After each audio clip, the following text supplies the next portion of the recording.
सो आज हम लोग पढ़ेंगे how to apply for Qatar Airways, right. अब कतर एयरवेज में दो तरीके की वैकेंसी आती है। एक होता है भाई इंटरनेशनल एयरलाइन, जहाँ पे आप इंटरनेशनल कंट्री में जाके काम करोगे, ठीक है, समझ में आया कि नहीं। जैसे कि कतर उनकी जो लोकेशन है यूएई, यूनाइटेड अरब एमिरेट, वहाँ पर जाके आप काम करोगे। दूसरा होता है कि कतर एयरवेज की एम्प्लॉयर रहकर आप इंडिया में काम करो। अब इसमें हर तरीके से वैकेंसी आती है। कई लोग बोलते हैं जैसे लोडर बनना है मुझे, जैसे गुप्ता बोल रहा था कि मुझे लोडर बनना है, हैंडी बनना, कुछ भी बन जाऊंगा, चल जाएगा। सो आप इसी में बन सकते हो। कोशिश करना कि इसमें ज्वाइन करो। इसमें क्या, हर चीज़ की तनख्वाह ज़्यादा मिलेगी। जैसे कि अगर इंडिया में आप कस्टमर सर्विस एग्जीक्यूटिव बनते हो तो तनख्वाह मिल जाएगी 60,000 रुपीज़, जो कि एक कैबिन क्रू की तनख्वाह के बराबर है। गाइस समझ में आएगी नहीं what I am trying to say. So it's a very good job. अगर किसी की लगती है तो वेल एंड गुड है। और आगे जाके एक आपको टिकट है भाई इंटरनेशनल लाइन डायरेक्ट ज्वाइन करने का। आपने कतर एयरवेज कॉन्टैक्ट सेंटर में काम कर लिया, you have work for 1 year. अब इंटरनल जॉब पोस्टिंग लेकर आप इंटरनेशनल एयरलाइंस में सीधा क्रू बन सकते हो, या कुछ भी कर सकते हो, आगे ज़िंदगी स्केल कर सकते हो। तो जैसे ही आपको सीवी मिलेगी, करना क्या है, आपको पहले तो आके यहाँ पे फॉर्म फिलअप कर देना है। अब फॉर्म फिलअप कैसे करना है, बंदे आगे फंसेंगे बहुत सारे, तो उसी को इस वीडियो में बताने वाला हूँ, ठीक है। ये देखिएगा दोस्तों, ठीक है। तो यहाँ पे आ जाना, जिसको जो डाउट होगा पूछ लेना यहीं पे, ठीक है। देखो जैसे ऑफिशियल वेबसाइट है कतर एयरवेज करियर, ध्यान देना कि यहाँ पे ये वैकेंसी बहुत अच्छी वैकेंसी और आती रहती है, और ज़्यादा लोगों को पता नहीं रहता, ठीक है। ओके, तो यहाँ पे इनका ऑफिशियल वेबसाइट है। आपको जॉब लोकेशन में आ जाना है, कहाँ पे है, तो कतर एयरवेज का, लेकिन ये काम इसमें दोस्तों क्या रहता है, इंडिया में रहकर करना होता है। तो यहाँ पे टाइप करोगे आप अहमदाबाद, अहमदाबाद, राइट, इंडिया में आके यहाँ सर्च करोगे। जैसे ही सर्च करोगे तो क्या होगा, इनका ऑफिशियल पेज खुल जाएगा। अब यहाँ पे 3-4 चीज़ें हैं। एक होता है टैलेंट एक्विजिशन ऑपरेशंस ऑफिसर। इसका मतलब भाई कि जिनको इंटरव्यू लेना है, जैसे कि इसमें मैं जा सकता हूँ, राइट, कि भाई मुझे पता है कि बंदों का इंटरव्यू कैसे लेना है, कैसे बंदों को शॉर्टलिस्ट करना है, कैसे बच्चों को सिलेक्ट करना है, ठीक है। बैचलर डिग्री चल जाएगा, मिनिमम 3 साल का एक्सपीरियंस होना चाहिए। ये सब चीज़ें रहेगी तो भाई ज़्यादा बेहतर है, ठीक है। Preferred degree in HR field, experience aviation, भाई मैं इसमें बिल्कुल सूटेबल बंदा हूँ। लेकिन क्या है, मेरे को तो काम करना नहीं है, लेकिन अगर आप में से कोई ऐसा बंदा है जो आगे जाके ये बनना चाहता हो कि भाई मुझे बाकी बच्चों का इंटरव्यू अगर लेना है, तो आप इस फील्ड में जा सकते हो, ठीक है। लेकिन अभी एंट्री लेवल पे जो वैकेंसी होती है वो होती है दोस्तों ये कस्टमर सर्विस एजेंट अहमदाबाद। ये एक वैकेंसी होती है, कौन सी होती है, एंट्री लेवल वैकेंसी होती है। तो करना क्या है, जैसे यहाँ पे क्लिक मार देना है। जैसे ही आप क्लिक मारोगे तो यहाँ पे ये सारी सारी चीज़ दिखेगी भाई कि क्लोजिंग डेट इसका 25 मार्च है, ठीक है। अब इसमें करना क्या है, एजुकेशन क्वालिफिकेशन रिक्वायरमेंट रहता है, हाई स्कूल क्वालिफिकेशन, राइट, 10+2। और आपके पास ये सब एक्सपीरियंस है, एमएडीएस आता है, या एयरलाइंस बेसिक ट्रैफिक कोर्स कर रखा है आपने, तो इससे क्या होता है, इंटरव्यू में ज़्यादा प्रायोरिटी मिलती है। अब चलो यार ये बताओ, देखो हम लोग तो बच्चों को सर्टिफिकेट वगैरह दे सकते हैं, तो तुम्हें क्या लगता है, क्या हमें ये सब कोर्स डालना चाहिए क्या अपने, मतलब हम लोग को इंक्लूड करना चाहिए क्या, क्या हमें बच्चों को पढ़ाना चाहिए क्या, सब बताइए। ये एमएडीएस सॉफ्टवेयर सिखाना चाहिए क्या, Yes, sir. MADS, आईटा, airlines basic traffic course, क्या लगता है आप लोग को इससे कुछ फ़ायदा होगा क्या। Yes. बाकी लोग बताइए, क्या है, हम लोग Bag. बच्चों को सिखाना चाहिए क्या ये सब कोर्स वोर्स, Yes, sir. है ना। मेरे को भी लगता है कि है ना, मेरे को भी लगता है कि सिखाना चाहिए करके। आई मीन सबको नहीं, अगर आप इंटरेस्टेड हो तो, ठीक है। एक इसका Yes. अलग से बना सकते हैं कि भाई इसमें आपको ये सिखाया जाएगा, टिकटिंग का सॉफ्टवेयर सिखाया जाएगा, सब सिखाया जाएगा। बाकी एक चीज़ और देखो, अगर आपके पास एक्सपीरियंस है, अच्छा किस्मत कभी अगर ऐसी भी होती है कि फ्रेशर लोग को भी सिलेक्ट कर लेते हैं अगर आपका इंटरव्यू अच्छा जाता है तो। ये मैंने खुद पर्सनली देखा है दोस्तों। समझ में आया कि नहीं what I am trying to say. तो ये सब चीज़ें हम सिखाएंगे, लेकिन अभी वो सब छोड़ो, अभी देखते हैं कि फॉर्म भरना कैसे है, ठीक है। एक चीज़ और, भले यहाँ पे लिखा है कि 25 मार्च लास्ट डेट है, तो ध्यान देना आपको इंटरव्यू के लिए इनविटेशन 25 मार्च के बाद ही आएगा, उसके पहले नहीं आएगा भाई, कि भाई 25 मार्च के पहले आ गया, मुझे मेल क्यों नहीं आ रहा, ये सब मत करना, ठीक है। समझ में आया कि नहीं what I am trying to say. तो ये बहुत अच्छी वैकेंसी है। करना क्या, अप्लाई में क्लिक मारना। जैसे ही अप्लाई नाम में क्लिक मारोगे तो इनका एक अलग से पेज खुल जाएगा दोस्तों, ठीक है। तो ये पेज खुल जाएगा। यहाँ पे करना है कि आपको एक्सेप्ट करना है, राइट। ये एक्सेप्ट करने के बाद यूज़र नेम वगैरह बनाना है आप लोगों को। तो आई गेस मैंने बना के रखा होगा, ठीक है। तो अगर नहीं बना के रखा तो मैं क्या कर दूंगा, फॉरगेट यूज़र नेम, राइट। अगर आप नए बंदे हो तो आप लोग क्या करोगे, न्यू पूरा बनाओगे, first name, last name, middle name, street address, email number, phone number, सब भरना है आपको। खुद से न्यू एक आईडी क्रिएट करनी है, ठीक है। अब मैं तो एक बार ऑडी ट्रायल के लिए बच्चों को फॉर्म भरवा चुका हूँ, तो मैं करूँगा फॉरगेट यूज़र नेम, भूल गया हूँ, ऐसा करूँगा, ठीक है। यहाँ पे आके अपनी ईमेल आई डाल दूंगा,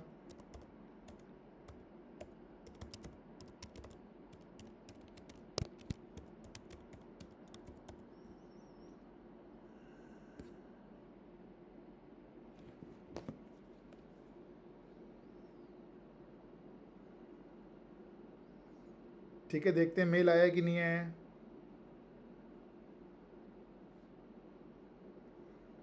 तो मेरे को मेल आ चुका क्योंकि एक बार मैं ऑलरेडी आईडी बना चुका हूँ दोस्तों। समझ में आया कि नहीं? तो एक बार मेल आ गया हमको यूज़र नेम का। चलो फटाफट से मैं इसका ये रीसेट कर लेता हूँ, क्या पासवर्ड रीसेट कर लेता हूँ। ध्यान देना फ्यूचर में आप भी कभी भूल जाओगे तो ऐसे ही आपको पासवर्ड रीसेट करना है। ठीक है, लिंक आई मेरे पास ये सर रीसेट करने की, तो फटाफट से इसको रीसेट कर लेता हूँ मैं पासवर्ड को। न्यू पासवर्ड बना दूंगा और ये आईडी खुल जाएगी। ध्यान देना कि एक ही बार आपको मेहनत करनी है। एक बार आपने आईडी बना ली, पासवर्ड वासवर्ड बन गया, इंस्टाग्राम में आईडी बनाने की तरह ही है ये। ठीक है,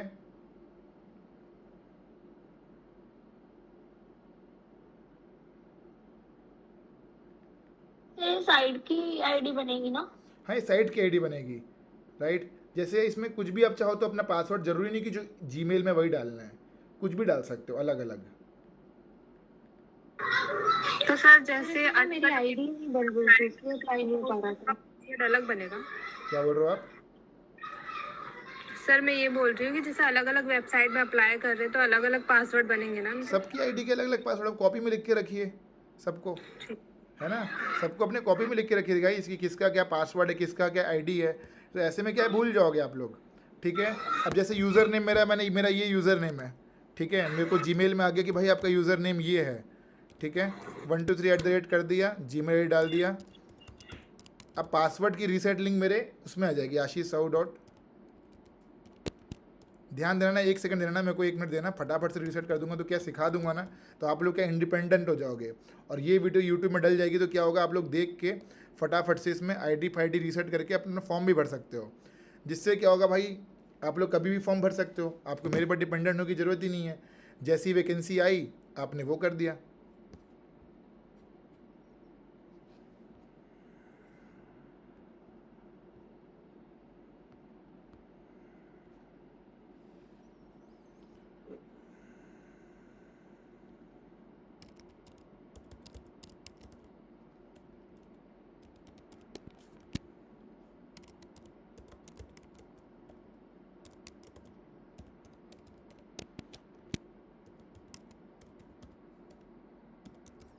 अच्छा एक चीज़ और, अगर फॉर एग्जांपल आप इंटरव्यू में फेल हो गए, है ना, इस कतर कॉन्टैक्ट सेंटर के इंटरव्यू में फेल हो गए, ठीक है, तो फेल हो गए तो क्या करोगे बताओ चलो?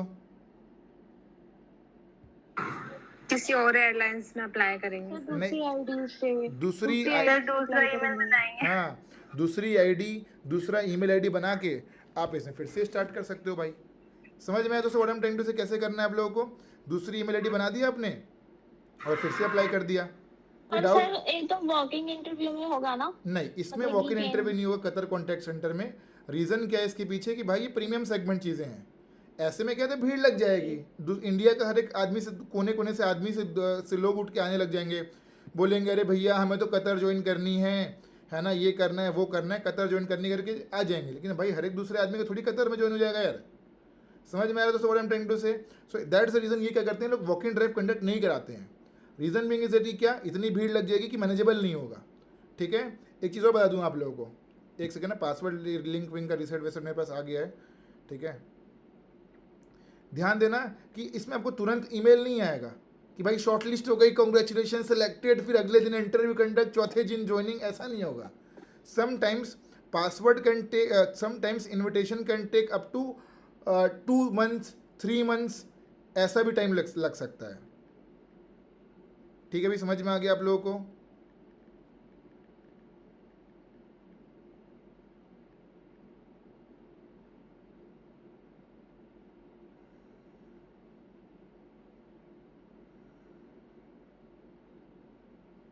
क्या दिक्कत है भाई? एक बार और ट्राई करके देखते हैं, अगर होता है तो वेल एंड गुड, नहीं तो फिर कल बताऊंगा। सर मैंने भी बहुत बार ट्राई किया, वो नहीं, इसके पासवर्ड या फिर आईडी में दिक्कत आती कोई है। दिक्कत नहीं है दोस्तों, एक सेकंड ना, कोई दिक्कत नहीं है इसमें।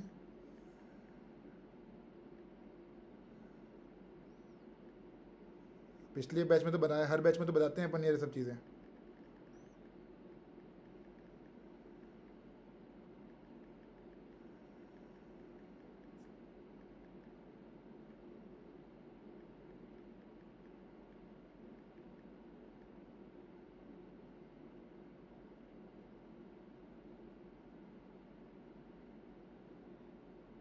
हो गया भाई, अगर हो जाता है तो वेल एंड गुड है, नहीं होता है तो पासवर्ड पहले टाइप कर लेता हूँ।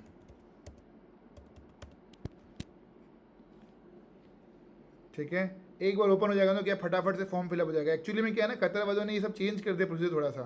पहले बड़ा इजी प्रोसेस था, एक ही बार में चीज़ें हो जाती थी, लेकिन अब थोड़ा चीज़ें क्या बदल देते हैं लोग।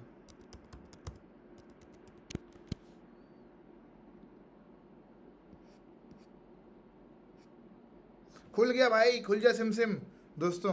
ठीक है, तो अब इधर देखो, तो फटाफट से करना है क्या है आपको, प्लीज़ एंटर फुल नेम। भाई आप सब हो ना दोस्तों, है ना, बंदे रहना, 10 मिनट लगेगा, फटाफट से फॉर्म फिलअप करना सीख जाओगे आप लोग। ठीक है, ओके, तो resume upload, please enter your full name. तो भाई मैंने फुल नेम टाइप कर दिया अपना। कोशिश करना कि फॉर्म कभी भरोगे तो क्या करोगे, फुल नेम टाइप करना।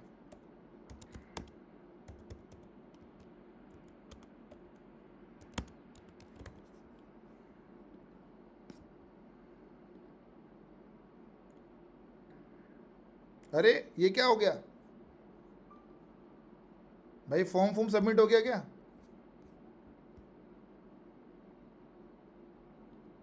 अरे यार,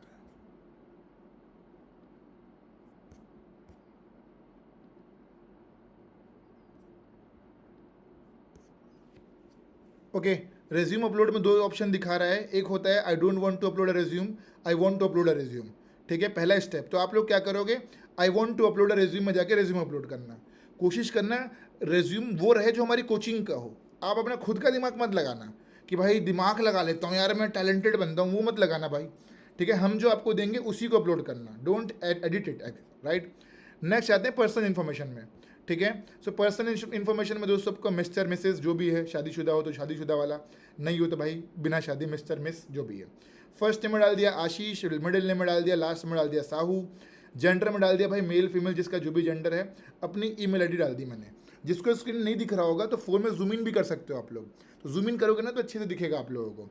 ठीक है भाई, कंट्री कोड में डाल दिया +91 और मोबाइल नंबर। अब ध्यान देना है पे गाड़ी कहाँ फंसेगी आपकी, कंट्री कोड में। तो करना क्या, सर्च करना, जैसे +91 लिखा है ना आप लोगों ने, सर्च करना। सर्च करोगे, सर्च में जाके ऑप्शन आएगा, फिर +91 चूज़ करना, तब जाके फॉर्म फिलअप हो पाएगा, वरना फॉर्म फिलअप नहीं होगा।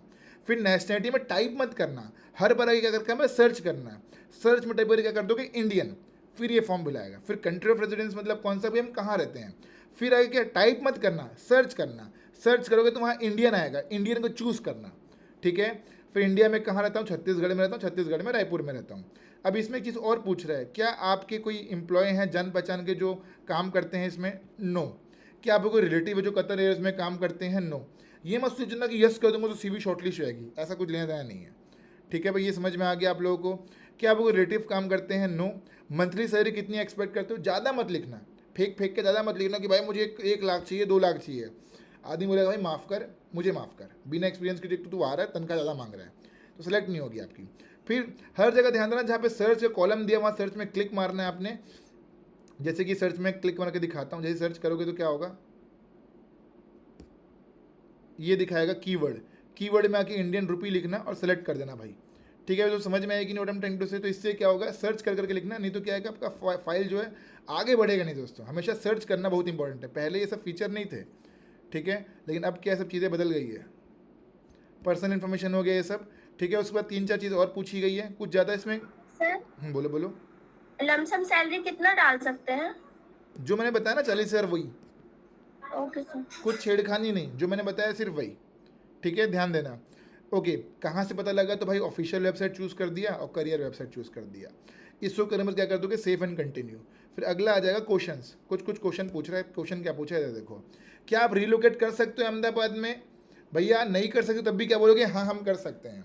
क्योंकि अगर तुम बोलोगे मैं तो नहीं कर सकती, तो बोलेगा भाई तू नहीं कर सकता तो भाई मैं क्यों तो हायर करूँ भाई, मैं नहीं करूँगा। ठीक है, सो आप क्या करोगे, हाँ हम कर सकते हैं। एजुकेशन क्वालिफिकेशन कितनी है भाई, हाई स्कूल है तो हाई स्कूल, डिप्लोमा किया तो डिप्लोमा, डिग्री किया तो डिग्री। कितने साल का वर्क एक्सपीरियंस है भैया, ऐसा नहीं है तो 0, 1 2 3 डाल देना, कुछ तो डालना ही है, 1 2 3 डाल देना। क्या आपका कॉल सेंटर में काम करने का एक्सपीरियंस है तो यस कर देना, नो बोलोगे तो सीवी शॉर्टलिस्ट ही नहीं होगी ज़िंदगी में कभी। क्या आपके पास एयरलाइंस में करने का एक्सपीरियंस है, यस कर देना। ठीक है, रिजर्वेशन या टिकटिंग सिस्टम डाल देना। Airlines reservation ticketing system have used, कौन सा, माइक्रोसॉफ्ट ऑफिस डाल देना। ठीक है, क्या आपने काम कर रखा है टिकटिंग सिस्टम में, <2 ईयर डाल देना। नो एक्सपीरियंस रहेगा तो सीवी शॉर्टलिस्ट नहीं होगी। ठीक है, इंग्लिश की प्रोफिशिएंसी कैसी है भैया, अगर ख़राब भी होगी तो भी डाल देना फ्लुएंट। ठीक ठीक है। नेक्स्ट, अब ये पूछ रहा है in this role you have worked under immense pressure. एक ऐसा सिनेरियो होता है जहाँ पे क्या हो रहा है, कस्टमर बहुत अपसेट है और वो क्या कर रहा है, आपको चिल्ला रहा है, शाउटिंग कर रहा है, चिल्ला रहा है आपको लगातार, तो क्या करोगे? अब 4 ऑप्शन दिया है, अब आपकी एक्सपीरियंस वगैरह सब कुछ समझ में आ जाएगा। 4 ऑप्शन में से जो बेस्ट ऑप्शन चूज़ करोगे, सही ऑप्शन चूज़ करोगे तभी तो ही आपकी CV आगे बढ़ेगी, वरना आगे बढ़ेगी नहीं। पहला ऑप्शन बोल रहा है कि भाई अगर कोई कस्टमर आपको चिल्ला रहा है तो आप क्या करोगे? पहला ऑप्शन ये है कि कस्टमर को बोलोगे भाई कि तुम अपना बेस्ट कर रहे हो मदद करने के लिए, और तुम क्या करोगे, कॉल को डिस्कनेक्ट कर दोगे। ये हो गया पहला ऑप्शन। दूसरा ऑप्शन क्या है कि कॉलर का नोट डाउन करोगे और उसके बाद क्या करोगे, कॉलर का नाम नोट, जैसे कि अदिति ने गाली दी, चिमकाया वमकाया, तो मैंने नोट डाउन कर लिया, हाँ अदिति ने किया है, चलो उसको ब्लॉक कर देता हूँ। तो सेकंड क्या है कि भाई कॉलर का नोट डाउन करोगे, नाम नोट डाउन करोगे और कॉल को डिस्कनेक्ट कर दोगे और सुपरवाइजर को बताओगे।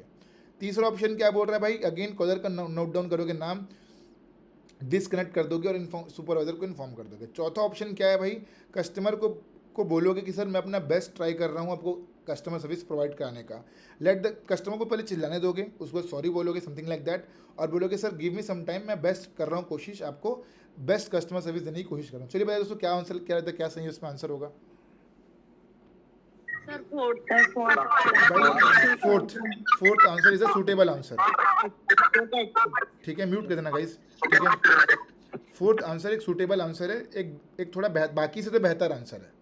ये नहीं बोल रहा कि बेस्ट है, बाकियों से वो बेस्ट है, क्योंकि नन ऑफ द अबव कुछ ऑप्शन नहीं है दोस्तों। बस ये हो गया। फिर आते हैं एक्सपीरियंस के कॉलम में। ठीक है, अब एक्सपीरियंस के कॉलम में ध्यान देना, कुछ ना कुछ एक्सपीरियंस डालना ज़रूरी है। अब एक्सपीरियंस कैसे डालना होगा उसकी अपकमिंग क्लास होगी, मैं बताऊंगा कैसे एक्सपीरियंस वगैरह आप ऐड कर सकते हो। ठीक है, कुछ ना कुछ एक्सपीरियंस होना ज़रूरी है। अगर आप फ्रेशर ऐसा अप्लाई करते हो उस कतर कॉन्टैक्ट सेंटर में, ज़िंदगी में कभी शॉर्ट लिस्ट नहीं होगी। तो कुछ ना कुछ छोटा सा एक्सपीरियंस ऐड करना ज़रूरी है आप लोगों को। वो कैसे ऐड करना है, कैसे एक्सपीरियंस ऐड कर सकते हैं, उसको अपकमिंग एक स्पेशल क्लास होगी, उससे बताऊँगा। ठीक है, अभी समझ में आ गया। जो कहाँ कहीं भी काम किया उसका नाम डाल देना, कंट्री डाल देना, क्या पोजीशन थी आपकी वो डाल देना, और किस डेट से किस डेट काम किया वो डालना। जैसे फॉर एग्जांपल यहाँ पे एक बंदा है विवेक, तो विवेक तुमने ऐसा कस्टमर सर्विस एग्जीक्यूटिव काम कर रखा है, तो कंपनी का नाम डाल दोगे, कंट्री डाल दोगे, किस डेट से किस डेट काम किया वो डाल दोगे। ठीक है, नेक्स्ट क्वालिफिकेशन। ध्यान देना, कभी भी फॉर्म फिलअप करोगे तो क्वालिफिकेशन में हाईएस्ट एजुकेशन क्वालिफिकेशन पहले डालना। ये नहीं कि मतलब 10th डाल रहे हो, फिर 12th डाल रहे हो, फिर डिग्री डाल रहे हो, ऐसा नहीं। जो भी आपकी हाईएस्ट एजुकेशन क्वालिफिकेशन है वो डाल दोगे। जैसे bachelor degree, BTech, Indian institution कौन सा भाई, इंस्टीट्यूशन चूज़ कर लेना। अगर आप एक इंस्टीट्यूशन का नाम आता है तो वेल एंड गुड, नहीं आता तो रैंडम कोई भी इंस्टीट्यूट चूज़ कर देना, कोई फ़र्क नहीं पड़ता उससे। समझ में आया दोस्तों what I am trying to say? अगर आपके इंस्टीट्यूशन का नाम आता है तो वेल एंड गुड है, नहीं आता है, ये क्या हो गया भाई? ठीक है, अगर नहीं आता है तो रैंडम कोई सा भी इंस्टीट्यूट चूज़ कर सकते हो आप लोग। क्या हो गया भाई, यही फंसना है। सर एक क्वेश्चन पूछना चाहूंगी। बोलो बोलो। हाँ, जैसे कि आपने इसमें ये मेंशन कर रखा था कि टिकट का इनका भी अपन डाल सकते हैं एक्सपीरियंस, अगर अपने पास नहीं है तो वो तो ऐसा कुछ पूछेंगे ना अगर इंटरव्यू देंगे तो पढ़ के जाओ ना, उसको पढ़ के जाओ ना जी, पढ़ के जाइए, थोड़ी तैयारी करके जाइए, है ना, थोड़ी तैयारी होमवर्क करके जाओ ना, इसी का नाम तो कोचिंग क्लास है ना। थोड़ा पूछेगा तो उसके बारे में नॉलेज लेके जाओ, आदमी नहीं, पूछेगा। ऐसा कुछ पूछेंगे ना कि अगर आपके पास इस चीज का एक्सपीरियंस है तो शो कर सकते हो क्या, ऐसा? तो मैंने तो बोला ना एक्सपीरियंस की अलग से क्लास होगी करके, है ना। ठीक, इसमें बेसिकली वही बंदा सेलेक्ट होगा जिसके पास असली में एक्सपीरियंस होगा। कायदे से तो ये देखा जाएगा। फ्यूचर में आप लोग एयरलाइन ज्वाइन करते हो तो आपको बहुत काम आएगा। एक्सपीरियंस का कैसा करना वो बताऊंगा आप लोगों को मैं, राइट। लेकिन ये कि क्वेश्चन उसके रिगार्डिंग पूछा जाएगा आप लोगों को। ठीक है, अभी इधर देखिए कुछ इंपॉर्टेंट चीज़ बताता हूँ।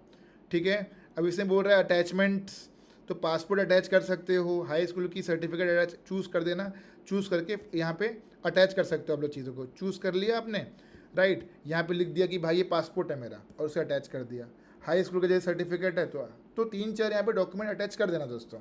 ठीक है, जो भी आपके पास है, पासपोर्ट है, डिग्री है, ठीक है, यूनिवर्सिटी से अपने कुछ वो है तो वो अटैच कर दिए, वर्किंग एक्सपीरियंस है तो उसको यहाँ पे अटैच कर देना, ताकि तभी तो CV शॉर्ट लिस्ट नहीं होती है। आप लोग फॉर्म क्या सही से भरते नहीं हो, फॉर्म भरना 90% गेम दिखाता है।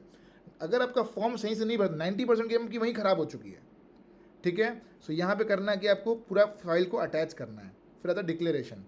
ठीक है, डिक्लेरेशन भाई कि मैंने सबको सही से इन्फॉर्मेशन दी है, सिग्नेचर हो गया। ये रिव्यू एंड सबमिट में आके दोस्तों करना कि आपको एक बार फॉर्म को देख लेना भाई सही से है कि नहीं, उसके बाद करना क्या है, सबमिट। जैसे ही सबमिट करोगे तो क्या होगा, आपकी इन्फॉर्मेशन पहुंच जाएगी उनके पास, और उसके बाद अगर उनको आपका प्रोफाइल सही लगता है कि बच्चे को बुलाना चाहिए इंटरव्यू के लिए, तो आपको कॉल करके बुला लेंगे इंटरव्यू देने के लिए। अगर उनको लगता है नहीं बुलाना चाहिए तो नहीं बुलाएंगे, सिंपल।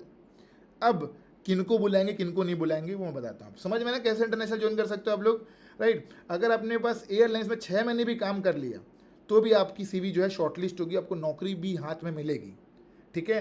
कई लोग बोलते हैं ना कि ग्राउंड स्टाफ बन के क्या होगा, अरे 6 महीना काम कर लो एज अ ग्राउंड स्टाफ, उसके बाद तुरंत इसमें स्विच कर लो।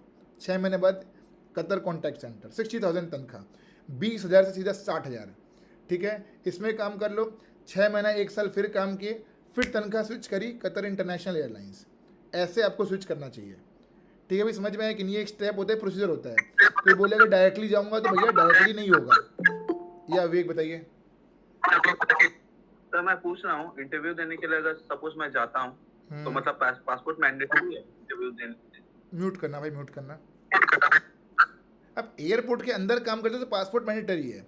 कतर कॉन्टैक्ट सेंटर क्या होता है भाई, कि आप भाई आखिरी में फाइनल सबमिट कर देना और वो क्या होगा, आपका डॉक्यूमेंट जमा होगा। तो कतर कॉन्टैक्ट सेंटर क्या होता है कि भैया फॉर एग्जांपल कि मेरी कोई एयरलाइंस है, मुझे कस्टमर सर्विस चाहिए, मेरे को रिफंड चाहिए, ये चाहिए वो चाहिए, तो एयरपोर्ट में काम नहीं होगा। एयरलाइंस वाले क्या करते हैं, उनका एक और सब्सिडरी ऑफिस बनाते हैं कहीं दूर में किसी शहर के अंदर, जहाँ पर रेंटल कम खर्चा हो। एज अ बिजनेस ओनर बता रहा हूँ आप लोगों को। तो वहाँ पे क्या होगा, आपको जाना है तो पासपोर्ट की कोई ज़रूरत नहीं है कतर कॉन्टैक्ट सेंटर के लिए। ये एक इंटरनेशनल बीपीओ की तरह है, ऐसा मान के चल सकते हो भाई। तो इसमें कोई उसकी ज़रूरत नहीं है, किसका, पासपोर्ट का। अच्छा, रही बात कि इसमें सीवी किसकी शॉर्टलिस्ट होगी, तो बताता हूँ आप लोगों को और कैसे इसमें बेवकूफ़ बना सकते हैं थोड़ा सा, है ना गाइस। तो ये वीडियो को अपलोड कर दूंगा, फ्यूचर में आप इसको वीडियो को देख के अप्लाई कर सकते हो।